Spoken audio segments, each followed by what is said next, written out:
ನೋಡಿ, ದೆಹಲಿ ಸ್ಫೋಟಕ್ಕೆ ವಿಚಾರಣೆ ಸಂದರ್ಭದಲ್ಲಿ ಹಲವಾರು ವಿಚಾರಗಳು ಗೊತ್ತಾಗ್ತಾ ಇದೆ. ವಿಚಾರಣೆ ವೇಳೆ ಸ್ಫೋಟಕ ಮಾಹಿತಿಯನ್ನು ಬಹಿರಂಗಪಡಿಸಿದ್ದಾರೆ ಡಾಕ್ಟರ್ ಶಾಹೀನ್ ವೈದ್ಯೆ.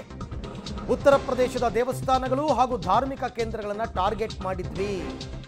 ವಾರಣಾಸಿ, ಅಯೋಧ್ಯೆಯಲ್ಲಿ ಸ್ಲೀಪರ್ ಸೆಲ್ಗಳು ಆಕ್ಟಿವ್ ಆಗಿವೆ. ಈ ವಿಚಾರವನ್ನು ಬಾಯ್ಬಿಟ್ಟಿರೋದು. ವಿಚಾರಣೆಯ ವೇಳೆ ಸತ್ಯ ಕಕ್ಕಿದ್ದಾಳೆ ಉಗ್ರ ವೈದ್ಯೆ ಶಾಹೀನ್. ಕೇವಲ ದೆಹಲಿ ಮಾತ್ರ ನಮ್ಮ ಟಾರ್ಗೆಟ್ ಆಗಿರಲಿಲ್ಲ, ಧಾರ್ಮಿಕ ಕೇಂದ್ರಗಳು ಅಲ್ಲೂ ಕೂಡ ನಾವು ಈ ವಿಧ್ವಂಸಕ ಕೃತ್ಯಕ್ಕೆ ಪ್ಲಾನ್ ಮಾಡಿದ್ವಿ. ಉತ್ತರ ಪ್ರದೇಶದಲ್ಲಿ ಇರ್ತಕ್ಕಂಥ ಪ್ರಮುಖ ದೇವಸ್ಥಾನಗಳು ಮೊನ್ನೆ ಈ ಘಟನೆ ನಡೀತಾ ಇದ್ದಂಗೆ ಅಯೋಧ್ಯೆಯಲ್ಲಿ ಕಟ್ಟೆಚ್ಚರ ಅಂತ ನಾವು ಕೊಟ್ವಿ. ಯಾಕೆ? ಇದೇ ಕಾರಣಕ್ಕೋಸ್ಕರ. ಅವರ ಟಾರ್ಗೆಟ್ ಇದ್ದಿದ್ದು ನೋಡಿ, ಸ್ಲೀಪರ್ ಸೆಲ್ಗಳು ಕೂಡ ಅಲ್ಲಿ ಆಕ್ಟಿವ್ ಆಗಿದ್ವು ಅಂತಂದ್ಬಿಟ್ಟು ಈ ಶಾಹೀನ್ ಬಾಯ್ಬಿಟ್ಟಿರ್ತಕ್ಕಂಥ ವಿಚಾರ. ಮತ್ತು ಆಕೆ ಇನ್ನೂ ಹಲವು ವಿಚಾರಗಳಲ್ಲಿ ತಪ್ಪೊಪ್ಪಿಕೊಂಡಿದ್ದಾಳೆ. 2 ವರ್ಷದಿಂದ ಸ್ಫೋಟಕಗಳನ್ನು ಸಂಗ್ರಹಿಸ್ತಾ ಇದ್ದೆ ಅಂತಂದ್ಬಿಟ್ಟು ಟೆರರ್ ವೈದ್ಯೆ ಶಾಹೀನ್ ಶಾಹಿದ್ ತಪ್ಪೊಪ್ಪಿಕೊಂಡಿದ್ದಾಳೆ. ದೇಶಾದ್ಯಂತ ಸ್ಫೋಟಕ್ಕೆ ಸಂಚು ರೂಪಿಸ್ತಾ ಇದ್ದ ಬಗ್ಗೆ ಆಕೆ ಬಾಯ್ಬಿಟ್ಟಿದ್ದಾಳೆ. ಅದರ ಜೊತೆಗೆ 2 ವರ್ಷಗಳಿಂದ ನಾವು ಸ್ಫೋಟಕವನ್ನು ಸಂಗ್ರಹಿಸ್ತಾ ಇದ್ವಿ. ಈಕೆಯ ಕಾರಲ್ಲೇ ಸಿಕ್ಕಿತ್ತಲ್ಲ AK-47. ಹೆಸರಿಗೆ ವೈದ್ಯ ಕೆಲಸ ಮಾಡ್ತಾ ಇದ್ದದೆಲ್ಲ ಉಗ್ರ ಚಟುವಟಿಕೆ. ಮತ್ತು ಈ ಮಸೂದ್ ಅಜರ್ ಇದನ್ನಲ್ಲ ಉಗ್ರ, ಅವನ ತಂಗಿಯ ಆಪ್ತೆ ಈಕೆ ಡಾಕ್ಟರ್ ಶಾಹೀನ್.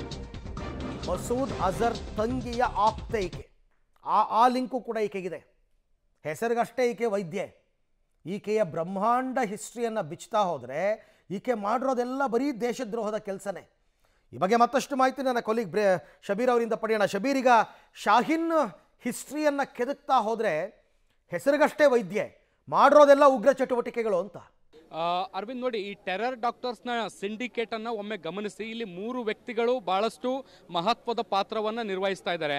ಒಂದು ಡಾಕ್ಟರ್ ಉಮರ್, ಡಾಕ್ಟರ್ ಮುಜಾಯಿಲ್ ಮತ್ತು ಡಾಕ್ಟರ್ ಶಾಹೀನ್. ಈ ಮೂವರು ಈ ಒಂದು ಸಿಂಡಿಕೇಟ್ನಲ್ಲಿ ಅತ್ಯಂತ ನಿರ್ಣಾಯಕ ಸ್ಥಾನದಲ್ಲಿದ್ದರು ಮತ್ತು ಎಲ್ಲ ನಿರ್ಧಾರಗಳನ್ನು ಕೂಡ ತೆಗೆದುಕೊಳ್ಳುವಂತಹ ವ್ಯಕ್ತಿಗಳಾಗಿದ್ದರು. ಈಗ ಡಾಕ್ಟರ್ ಶಾಹೀನನ್ನು ತೀವ್ರ ವಿಚಾರಣೆಗೆ ಒಳಪಡಿಸ್ತಾ ಇದ್ದಂತೆ ಸಾಕಷ್ಟು ಮಹತ್ವದ ವಿಚಾರಗಳೀಗ ಬಹಿರಂಗ ಆಗ್ತಾ ಇರುವಂಥದ್ದು. ಮತ್ತು ಈ ಸಿಂಡಿಕೇಟ್ನ ಜಾಲವನ್ನು ಕೂಡ ಗಮನಿಸಿದರೆ ಅದಕ್ಕೆ ಪೂರಕವಾಗಿ ಸಾಕ್ಷಿಗಳಾಗಿ ಕೂಡ ನಾವು ಪರಿಗಣಿಸಬಹುದು. ನೋಡಿ, ಶಾಹೀನ್ ಈಗ ಹೇಳ್ಕೊಂಡಿರುವಂಥದ್ದು ಕೇವಲ ದಿಲ್ಲಿ ಮಾತ್ರ ಇವರ ಟಾರ್ಗೆಟ್ ಆಗಿರಲಿಲ್ಲ.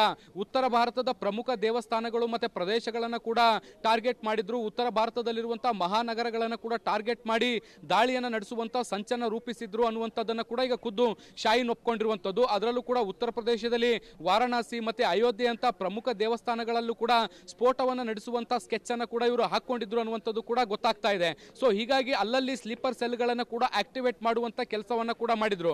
ನೋಡಿ, ನಾವು ಶ್ರೀನಗರಿಂದ ನಿನ್ನೆ ಲಿಂಕ್ ಹೇಗೆಲ್ಲ ಎಸ್ಟಾಬ್ಲಿಷ್ ಆಗಿದೆ ಮತ್ತೆ ಬೇರೆ ಬೇರೆ ರಾಜ್ಯಗಳಿಗೆ ಹೇಗೆ ಒಂದಕ್ಕೊಂದು ಕನೆಕ್ಟ್ ಆಗಿ ಹೋಗ್ತಾ ಇದೆ ಅನ್ನುವಂಥದ್ದನ್ನ ಗಮನಿಸಿದ್ವಿ.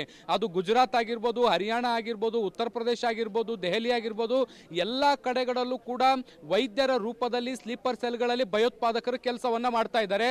ಆಯಾ ನಗರಗಳಲ್ಲಿ ಎಲ್ಲೆಲ್ಲಿ ಸ್ಫೋಟವನ್ನ ಮಾಡಬಹುದು ಅನ್ನುವಂಥ ಲೆಕ್ಕಾಚಾರವನ್ನ ಹಾಕೊಂಡು ಅದಕ್ಕೆ ಪೂರಕವಾದಂಥ ಪ್ಲಾನಿಂಗ್ ಅನ್ನು ಕೂಡ ಮಾಡಿಕೊಂಡು ಕೂತಿದ್ರು. ಆದರೆ ಯಾವಾಗ ಎಲ್ಲ ಡಾಕ್ಟರ್ಗಳು ಒಬ್ಬರಂತೆ ಒಬ್ಬರು ಅರೆಸ್ಟ್ ಆಗಲಿಕ್ಕೆ ಶುರು ಮಾಡಿದ್ರು, ಅದರ ಭಾಗವಾಗಿ ದೆಹಲಿಯಲ್ಲಿ ಒಂದು ಪ್ಲಾನ್ ಅನ್ನು ಎಕ್ಸಿಕ್ಯೂಟ್ ಮಾಡುವಂತ ಪ್ರಯತ್ನವನ್ನ ಡಾಕ್ಟರ್ ಉಮರ್ ಮಾಡಿರುವಂಥದ್ದು. ಸೊ ಈಗ ಶಾಹೀನ್ ಖುದ್ದು ಹೇಳ್ಕೊಂಡಿರುವಂತೆ ಬೇರೆ ಬೇರೆ ಪ್ರದೇಶಗಳಲ್ಲಿ ಬೇರೆ ಬೇರೆ ರಾಜ್ಯಗಳಲ್ಲೂ ಕೂಡ ದೊಡ್ಡ ಪ್ರಮಾಣದ ದಾಳಿಗೆ ಸಂಚು ರೂಪಿಸಿದ್ರು. ಮತ್ತೆ ಅದಕ್ಕಾಗಿ 2 ವರ್ಷಗಳಿಂದಲೂ ಕೂಡ ಬೇರೆ ಬೇರೆ ಬಾಂಬ್ಗಳನ್ನು ತಯಾರು ಮಾಡಲಿಕ್ಕೆ ಕಚ್ಚಾ ವಸ್ತುಗಳನ್ನು ಕೂಡ ಸಂಗ್ರಹಿಸುತ್ತಿದ್ದಾಗಿ ಅವರು ಒಪ್ಕೊಂಡಿರುವಂಥದ್ದು ಕೂಡ ಈಗ ಗೊತ್ತಾಗ್ತಾ ಇದೆ. ಅರವಿಂದ್, ಇದರ ಜೊತೆಗೆ ಶಬೀರ್, ಆಕೆ ಹೇಳಿರೋ ಪ್ರಕಾರ ವಾರಣಾಸಿ, ಅಯೋಧ್ಯೆ ಮುಂತಾದ ಕಡೆಯಲ್ಲೂ ವಿಧ್ವಂಸಕ ಕೃತ್ಯಕ್ಕೆ ಪ್ಲಾನ್ ನಡೆದಿತ್ತು.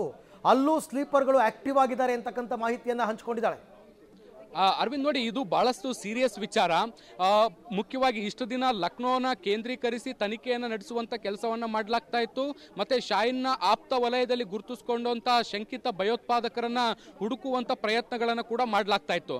ಆದ್ರೆ ಈಗ ಇನ್ವೆಸ್ಟಿಗೇಷನ್ ನಲ್ಲಿ ಮಹತ್ವದ ಸಂಗತಿ ಗೊತ್ತಾಗಿರುವಂತದ್ದು ವಾರಣಾಸಿ ಮತ್ತೆ ಅಯೋಧ್ಯೆ ಅಂತ ಧಾರ್ಮಿಕ ಸ್ಥಳಗಳಲ್ಲೂ ಕೂಡ ಸ್ಲೀಪರ್ ಸೆಲ್ಗಳು ಆಕ್ಟಿವೇಟ್ ಆಗಿವೆ ಅನ್ನುವಂತ ಮಾಹಿತಿಯನ್ನು ಕೊಟ್ಟಿದ್ದಾಳೆ. ಸೊ ಈ ಒಂದು ಮಾಹಿತಿಯನ್ನು ಆಧರಿಸಿ ಮತ್ತಷ್ಟು ತೀವ್ರವಾದಂತಹ ತನಿಖೆ ಆಳಕ್ಕಿಳಿಬೇಕಾದಂತ ಅನಿವಾರ್ಯ ಅನಿವಾರ್ಯತೆ ನಿರ್ಮಾಣ ಆಗಿರುವಂತದ್ದು. ಯಾಕೆ ಅಂದ್ರೆ ಈಗ ಇವರೆಲ್ಲ ಬಂಧಿತರಾಗಿರುವಂತಹ ಹಿನ್ನೆಲೆಯಲ್ಲಿ ಉಳಿದವರು ಅಬ್ಸ್ಕಾಂಡ್ ಆಗುವಂತ ಸಾಧ್ಯತೆಗಳಿದಾವೆ. ಅವರು ಗಾಯಬಾಗುವಂಥದ್ದು ಅಥವಾ ತಲೆಮರೆಸಿಕೊಳ್ಳುವಂತ ಸಾಧ್ಯತೆಗಳು ಕೂಡ ತಳ್ಳಿ ಹಾಕುವಂತಿಲ್ಲ.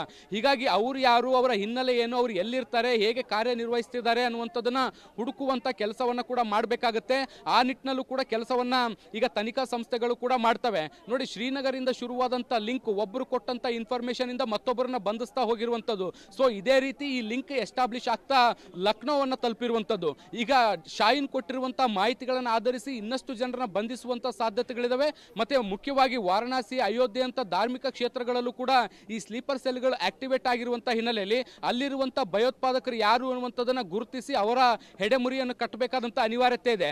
ಒಂದ್ ವೇಳೆ ಇದನ್ನ ಕ್ಷಿಪ್ರಗತಿಯಲ್ಲಿ ಮಾಡದೇ ಇದ್ದಂತ ಸಂದರ್ಭದಲ್ಲಿ ಭವಿಷ್ಯದಲ್ಲಿ ಇಂತಹ ಧಾರ್ಮಿಕ ಕ್ಷೇತ್ರಗಳನ್ನ ಗುರಿಯಾಗಿಸಿಕೊಂಡು ದಾಳಿ ನಡೆಸುವಂತ ಸಾಧ್ಯತೆಗಳಿದಾವೆ. ಗೊತ್ತಿಲ್ಲ ಯಾರ ಬಳಿ ಎಷ್ಟು ದೊಡ್ಡ ಪ್ರಮಾಣದ ಕಚ್ಚಾ ವಸ್ತುಗಳು ಸಂಗ್ರಹ ಆಗಿದಾವೆ, ಯಾವ್ಯಾವ ಶಸ್ತ್ರಾಸ್ತ್ರಗಳಿದಾವೆ ಅನ್ನುವಂಥದ್ದು ಇನ್ನೂ ಕೂಡ ಸ್ಪಷ್ಟವಾಗಿಲ್ಲ. ಯಾರನ್ನೇ ದಾಳಿ ಮಾಡಿ ಅವ್ರನ್ನ ತನಿಖೆಗೆ ಒಳಪಡಿಸಿದಂತ ಸಂದರ್ಭದಲ್ಲಿ AK-47, AK-56 ನಂತ ರೈಫಲ್ಗಳು ಸಿಗ್ತಾ ಇದಾವೆ. ಅದ್ರ ಜೊತೆಗೆ ಬಾಂಬ್ಗಳನ್ನು ತಯಾರಿ ಮಾಡುವಂತ ಕಚ್ಚಾ ವಸ್ತುಗಳು ಸಿಗ್ತಾ ಇದಾವೆ, ಅಮೋನಿಯಂ ನೈಟ್ರೇಟ್ಗಳು ಸಿಗ್ತಾ ಇದಾವೆ. ಸೊ ಇವರೆಲ್ಲರೂ ಕೂಡ ಸಾಕಷ್ಟು ತಯಾರಿಗಳನ್ನ ಮಾಡಿಕೊಂಡು ಇವೆಲ್ಲವನ್ನ ಕೂಡ ಸಂಗ್ರಹಿಸಿಡುವಂತ ಕೆಲಸವನ್ನ ಮಾಡಿದ್ದಾರೆ. ಸೊ ಆ ವಸ್ತುಗಳೆಲ್ಲವೂ ಕೂಡ ಅವ್ರ ಹತ್ರ ಹಾಗೆ ಇರೋದ್ರಿಂದ ಯಾವಾಗ ಬೇಕಾದ್ರೂ ಅವರು ದಾಳಿಗೆ ಸಂಚು ಮಾಡಬಹುದಾದಂತ ಸಾಧ್ಯತೆಗಳಿದಾವೆ. ಹೀಗಾಗಿ ಎಚ್ಚರಿಕೆಯಿಂದ ಈ ಒಂದು ತನಿಖೆಯನ್ನ ಮಾಡಬೇಕು. ಮತ್ತೆ ಸಾಧ್ಯವಾದಷ್ಟು ಬೇಗ ಈ ಸ್ಲೀಪರ್ ಸೆಲ್ಗಳಲ್ಲಿ ಆಕ್ಟಿವೇಟ್ ಆಗಿರುವಂತ ಟೆರರಿಸ್ಟ್ ಗಳನ್ನ ಗುರುತಿಸಿ ಅವರನ್ನ ಹೆಡೆಮುರಿ ಕಟ್ಟಬೇಕಾದಂತ ಅನಿವಾರ್ಯತೆ ಕೂಡ ಇದೆ. ಹಾಗೆ ಸಂಪರ್ಕದಲ್ಲಿ